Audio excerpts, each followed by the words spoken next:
હવે મિત્રો આપણે જોઈએ ત્રિકોણની સમરૂપતાની મિત્રો આપણે બે શરતો શીખ્યા. એક ત્રિકોણની સમરૂપતાની ખૂ શરત અને બીજી શરત હતી ખૂ શરત. હવે મિત્રો આપણે બીજી પ્રવૃત્તિથી બીજી એવી શરતો શીખીએ.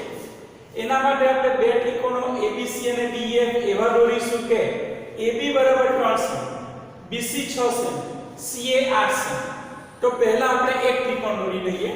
એમાં લઈશું આપણે BC બરાબર 6 સેમી.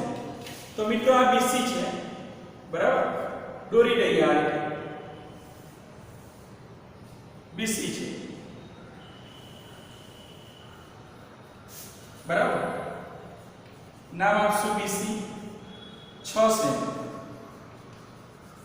હવે મિત્રો આપણે AB દોરીશું 3 સેમી.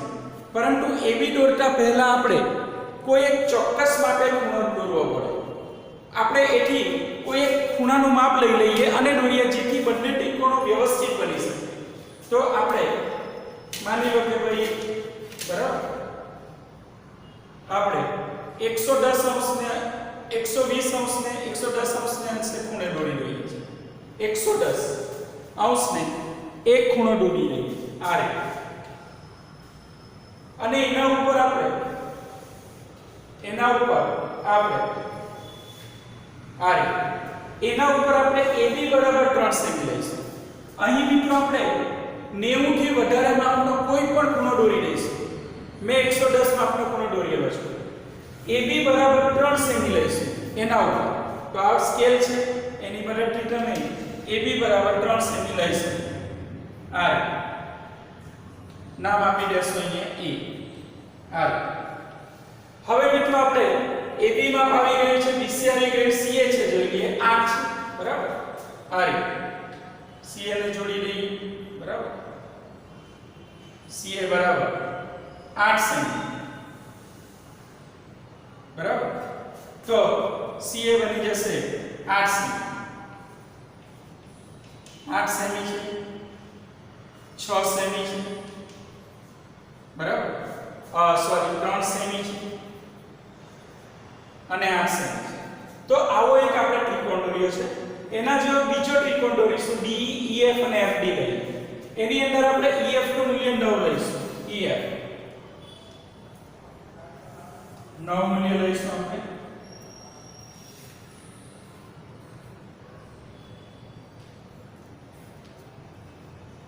EF મૂલ્ય લઈ લઈશું 9. EF છે 9 સેમી છે.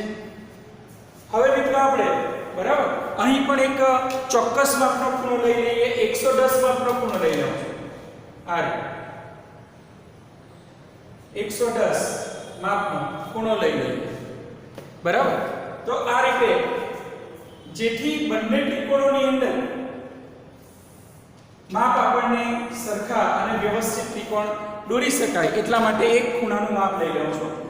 હવે મિત્રો આપણે બરાબર D બરાબર 4.5 સેમી લઈએ. આ E છે, D નું માપ લઈએ અથવા FD બરાબર 12 સેમી લઈએ. D નું મૂલ્ય લઈ લઈએ 4.5 બરાબર. 4.5 માપ લઈ લઈશું આ રીતે. નામ આપી દઈશું D બરાબર. હવે FD નું મૂલ્ય થઈ જશે 12 લઈ લઈશું FD જોઈશું આ રીતે 12. એવા બે ત્રિકોણો લઈ લઈએ બરાબર. ખબર પડશે? તો મિત્રો અહીં આપણે એક ચોક્કસ માપના ત્રિકોણો રચેલા છે આ રીતે. હવે મિત્રો આપણે જોઈએ કે આ બંને ત્રિકોણની અંદર અનુરૂપ બાજુના માપનો ગુણોત્તર ચકાસીએ. અનુરૂપ બાજુના માપનો ગુણોત્તર જોઈએ. પહેલું જોઈએ AB ના છેદમાં D. તો AB નું મૂલ્ય છે 3, D નું મૂલ્ય છે બરાબર 3 4.5. 3 છેદમાં 4.5 બરાબર. 4.5 એટલે આ રીતે કરશું 3 45 છેદમાં 10. 10 ને ઉપર લઈ લઈશું. 3 ગુણ્યા 10 છેદમાં 45. 3 ગુણ્યા 5 ગુણ્યા 2 કરશું 5 નું 10 9 50 45. 3 કાઢી જવાબ આવી જશે 2 ના છેદમાં. હવે મિત્રો જોઈએ BC છેદમાં EF કરીએ. હવે BC છેદમાં EF 6 ના છેદમાં 3 દુ 6 3 ટાળી 3 3 ઉડી જશે, જવાબ આવશે 2 ના છેદમાં. હવે મિત્રો જોઈએ AC છેદમાં DF કરીએ. AC છેદમાં DF AC છે 12 બરાબર 4 દુ 4 ટાળી 4 4 ઉડી જશે, જવાબ આવશે 2 ના છેદમાં. તો મિત્રો અહીં બંને ત્રિકોણોમાં અનુરૂપ બાજુના માપનો ગુણોત્તર સમાન આપેલ છે. સમાન આપેલ છે એમ કહી શકાય. તો અહીં આપણને અનુરૂપ બાજુના માપનો ગુણોત્તર સમાન આપેલ છે. તો હવે આપણે એ જોઈએ કે શું એમના અનુરૂપ ખૂણાઓ એકરૂપ થશે? શું અનુરૂપ ખૂણાઓ માપન દ્વારા માપન વડે ચકાસી કે એકરૂપ છે? પ્રશ્ન. અનુરૂપ ખૂણાને માપનથી ચકાસીએ કે શું અનુરૂપ ખૂણાઓ એકરૂપ થશે એ ચકાસીએ. તો એના માટે આપણે આનો ઉપયોગ કરશું. બરાબર. આની મદદથી પહેલો B ખૂણો માપી લઈએ. બરાબર. તો B ખૂણો અહીંથી જોશું 10 20 30 40 50 60 70 80 90 100 110 આપણે કરેલું છે. એવી રીતે E ખૂણો માપશું. E ખૂણો પણ કેટલો આવશે? 110. મતલબ ખૂણો B બરાબર ખૂણો E બરાબર 110 છે. બરાબર. ચલો FC ખૂણો માપી લઈએ. આ રીતે C પાસે મૂકીશું. બરાબર. ખૂણા C નું માપ છે 20°. તો એ જ રીતે F પાસે મૂકીએ. બરાબર. અને માપીશું તો પણ કેટલા અંશ છે? 20. મતલબ ખૂણો C બરાબર ખૂણો F બરાબર 20 થાય છે. બરાબર.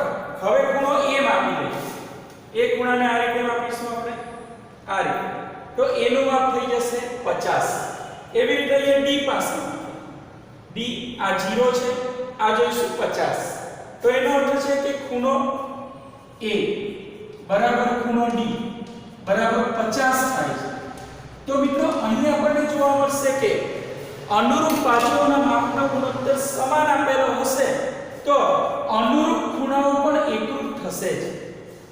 પરિણામે ત્રિકોણની આવી જે શરતો છે એને ત્રિકોણની સમરૂપતાની બાબા શરત કહે છે. બાજુ બાજુ અને બાજુ, જેને ત્રિકોણની સમરૂપતાની બાજુ બાજુ બાજુ શરત કહે છે. તો અનુરૂપ ખૂણાઓ માપન વડે ચકાસીએ કે એકરૂપ છે? તો હા એકરૂપ છે. બરાબર. તેથી સમરૂપતાની બા શરતથી સમરૂપ બનશે. કહી શકે. તો આ રીતે બે ત્રિકોણો પરસ્પર બાજુ બાજુ બાજુ શરત વડે સમરૂપ થશે. તો એના માટે આપણે કહી શકીએ કે બે ત્રિકોણો વચ્ચે જ્યારે કોઈ સંગતતા આપી હોય અને અનુરૂપ બાજુના માપનો ગુણોત્તર સમાન હોય તો અનુરૂપ ખૂણાઓ પણ એકરૂપ બને છે, જેને ત્રિકોણની સમરૂપતાની બા શરત કહે છે એમ કહી શકાય.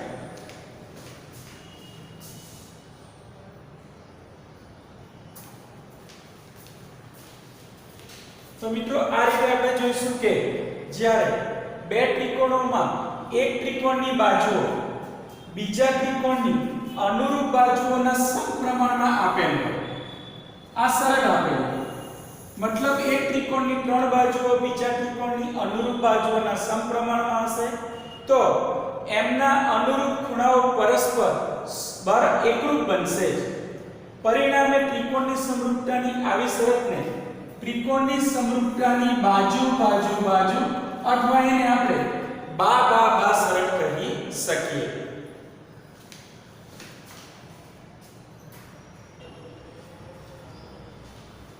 હવે મિત્રો જોઈએ આપણે ત્રિકોણની સમરૂપતા માટેની બીજી એક શરત છે. મિત્રો અહીં આપણે એવા બે ત્રિકોણ દોરશું કે જેમાં AB બરાબર 2 સેમી, AC બરાબર 4 સેમી. ABC ને તમે કોઈ પણ જગ્યાએ નામ આપી શકો. અહીંયા A નામ પણ આપી શકો.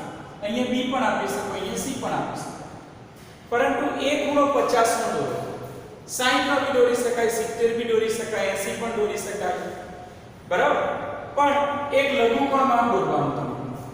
એવી રીતે બીજા ત્રિકોણમાં d નું પણ સેમ માપ દોરવાનું.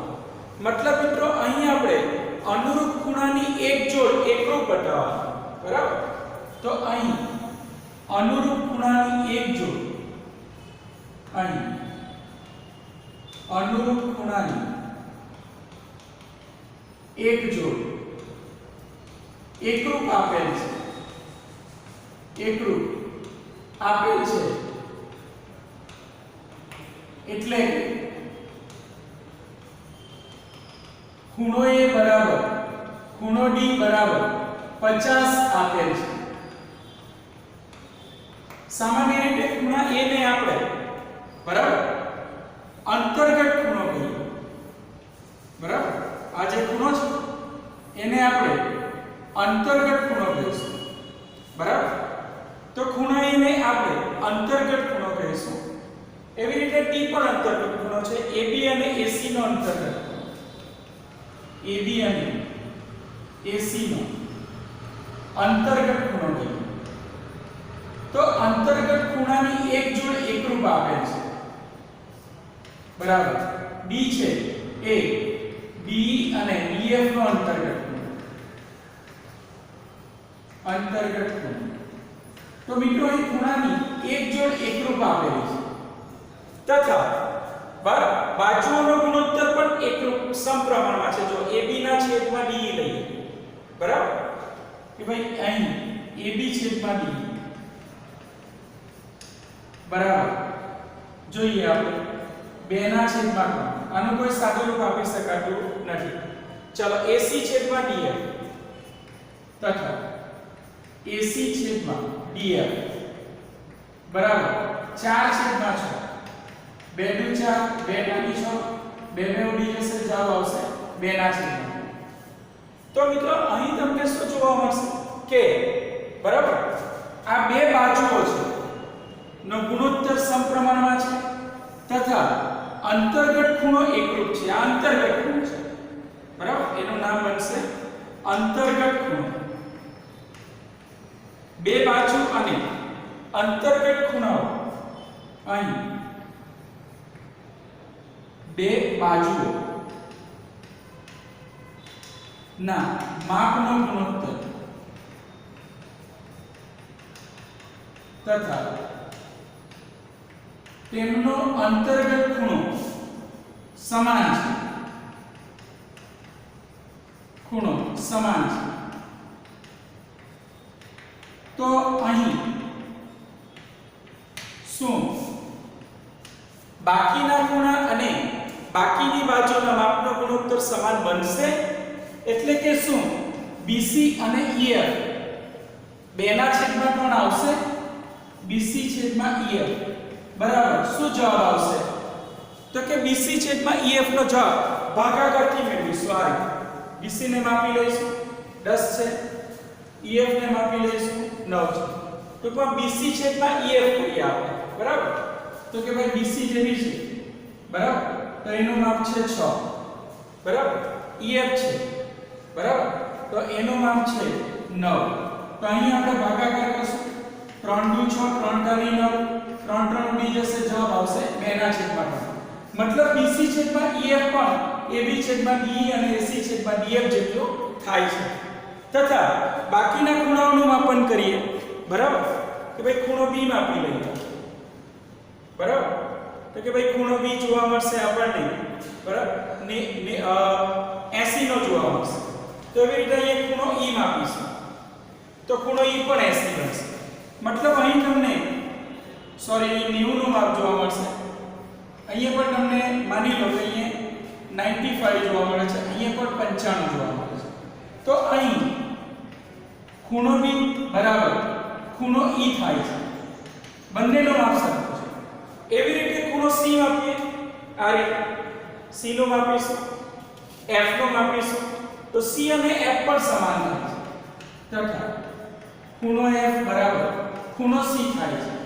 આમ બરાબર અહીં તમે જોશો કે અનુરૂપ બાજુઓ અને અનુરૂપ ખૂણાઓ સમપ્રમાણમાં બને છે. ક્યારે? જ્યારે એક ત્રિકોણની બાજુ, ખૂણો અને બાજુ બીજા ત્રિકોણના બાજુ, ખૂણો અને બાજુ સાથે સમાન હશે ત્યારે. તેથી મિત્રો આને આપણે ત્રિકોણની સમરૂપતાની બાખુબા શરત કહીશું. બરાબર? તો આને આપણે ત્રિકોણની સમરૂપતાની બાખુબા શરત કહીશું.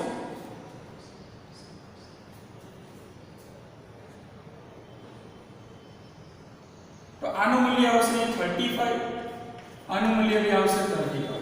બરાબર? તો 100 130 180 થઈ જશે. તો અહીં આપણને જોવા મળશે કે બે ત્રિકોણની કોઈ સંગતતા માટે જો અનુરૂપ ખૂણાઓ એકરૂપ હોય અને અંતર્ગત ખૂણો અને બે બાજુના માપનો ગુણોત્તર, અંતર્ગત ખૂણો અને બે બાજુના માપનો ગુણોત્તર સમાન હશે તો બાકીના અંગો પણ સમાન બનશે, જેને ત્રિકોણની સમરૂપતાની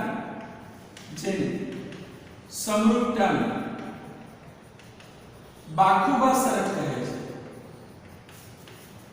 સમરૂપતાની બાખુબા શરત કહે છે. બરાબર?